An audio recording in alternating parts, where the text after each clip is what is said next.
Girls of Reddit, what is a struggle that you face daily that most guys don't know about?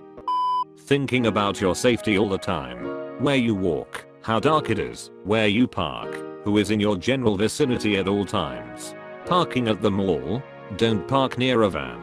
Want to stay late studying? Better have someone walk you to your car. It's exhausting honestly.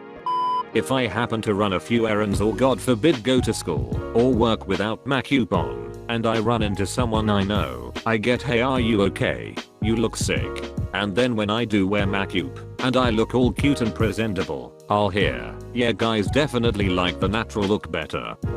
Making my long hair not look like poop it's an effort. And then Johnny Shorter is all why are you taking so long to get ready? Maybe because I have 4 feet of hair, Duckwood.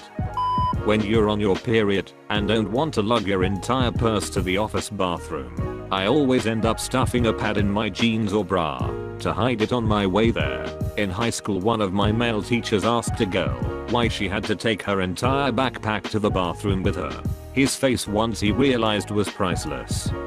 You're always expected to look nice and to look happy and have a pleasant demeanor. Seriously, sometimes we want to go outside with frizzy hair and no makeup and sweet pants and not talk to or smile at anyone. It's even worse in customer service. Why don't you smile more? You look so pretty when you smile. Why don't you ask the ducking cart boy why he doesn't smile more? I have a horribly miserable job. I thought the reason was obvious. Peeing. I keep reading about the dreaded split streams guys have. While I've never experienced this, we have a different difficulty. We cannot aim where we pee. This doesn't sound so bad at first, because obviously we are sitting down, and it's going directly into the bowl, so there's no way this will create a mess, right? Sadly, wrong. Your sitting position and the strength of the stream determine where it's going. In bad cases, you pee right across your butt. In worse cases, you pee over your thighs. But you know what the worst is. Even in the best case scenario, you still have a wet vulva from peeing. Of course, this is a reason why we have to wipe. Unfortunately, toilet paper is designed to dissolve when it gets wet, so you have to layer up or you'll have piss on your hands. And when you've dried up nicely, you end up with tiny bits of toilet paper everywhere. And nothing but actually washing yourself helps, which is why bidets are godsend. But let's play the entire game on hard mode with your period on. If you use a pad, you'll have a bad time. You will wipe yourself raw, and then, just when you've finished, you suddenly bleed and have to start wiping all over again. And let's not talk about how you get blood everywhere between your legs with pads, no matter how great and extra secure they are. You'll have a slightly better time with tampons, but then there's the big question. Should you change it while peeing or not? And if you leave it in, oh crap, did you just pee on the string? Better change it anyway. And if you're like me, someone who pees a lot particularly before sleeping, you'll go through 10 tampons in an evening. You'll have the best time with a cup, which is why I have one. There's no string to pee on, and it's reusable. The hitch, inserting it can be really tough. If you use a regular fold method, there's a chance it will open before you push it deep enough. If you use the punch-in method, there's a chance it won't open when it's inside, and you have to twist it around to finally get it open. So basically you're stirring around in your vagina for a while, which is not as much fun as it might sound. It's totally worth it though, because once it's inside, you can just forget about it for a while. TL, doctor, what you never wanted to know about us peeing. There are no girl clothes anymore that are actually functional. And on top of that, they are just getting ridiculous. Want a sweater for winter?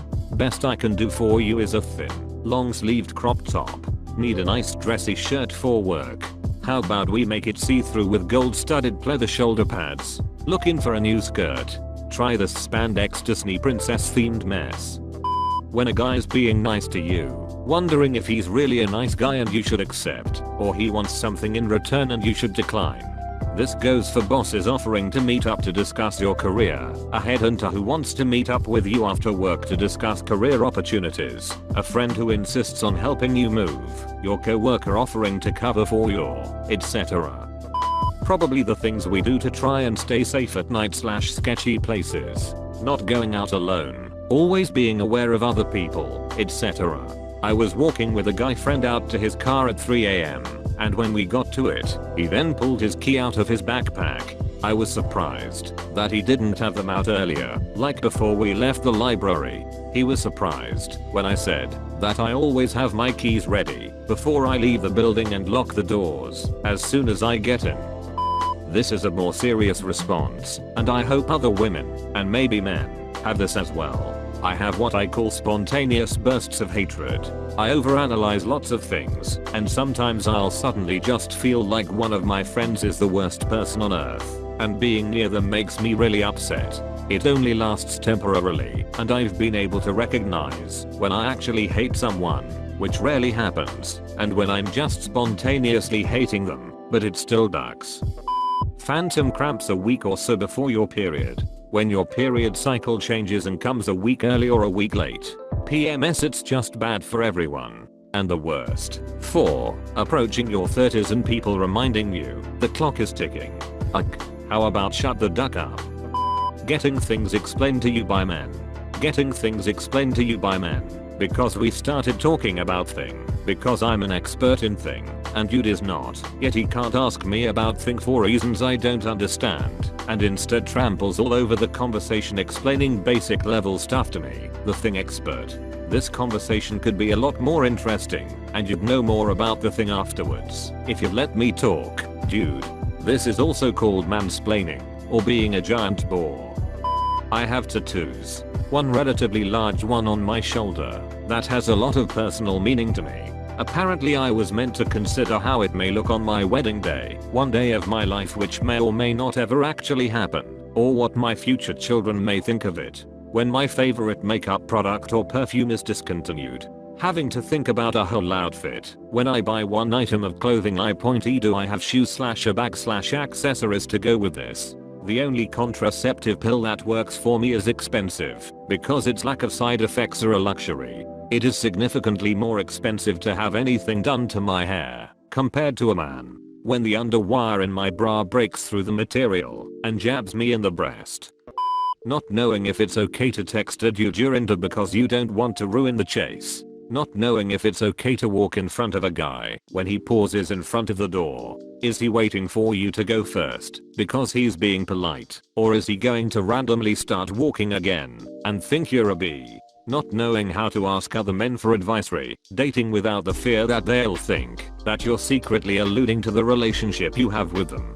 Trying to order a scotch neat without someone saying something about it. Not being able to run early in the morning because it's dark and creepy out. Not being able to tell which dudes just want to sleep with you versus which dudes actually enjoy your company.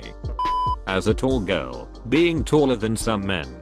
I get it, it's a bit emasculating when a girl is taller than you, but when you either 1, get all huffy and try to puff your chest out to be the alpha male in the situation, or 2, make disparaging comments about my height to try to make me feel bad, you're not helping yourself. I went through a lot in high school because of this, and some days, it still hurts, sometimes, to have men make comments about how tall I am. So just accept that I'm taller than you, and let it go. If you can make a joke about it, and make me laugh, that's even better.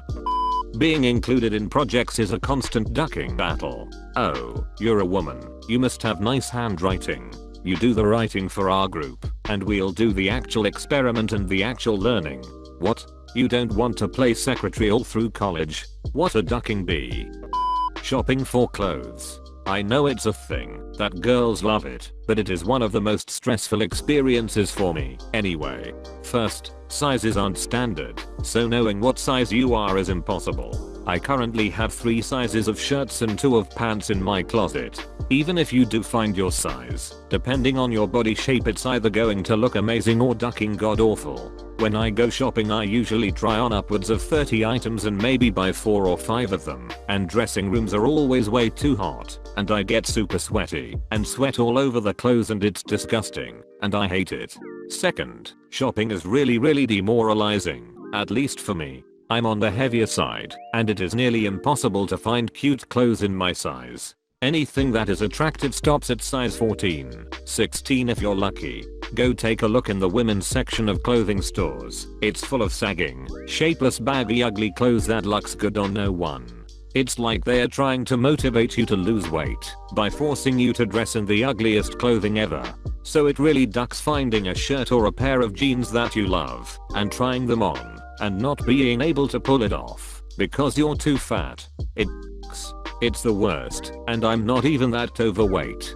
Third, girls' clothes, especially tops, are made of bad fabric that lasts maybe 3 washes before getting holes in it. This fabric is also often completely see-through, so have fun trying to wear that without flashing everyone. This is compounded by the fact that all these shirts can cost anywhere from $20 to upwards of $80, depending on where you're shopping. Fourth, bras are the absolute worst ducking things to shop for. If you are anything above a C cup, forget about getting a good bra in anything other than beige, white, or black. Forget about it being cute, and especially forget about eating that week, because one good quality, long-lasting bra in a D or higher is like $85, which is why I currently own 4 bras, one of which is a sports bra. TLDR, clothes shopping is the absolute worst thing. Not being able to be nice to a guy without being seen as flirty. I have a boyfriend that I love with all my heart, and I have no interest in anyone else. Trust me, I'm not flirting. I'm just a genuinely nice person, damn it. Got any similar stories? Leave it in the comments below.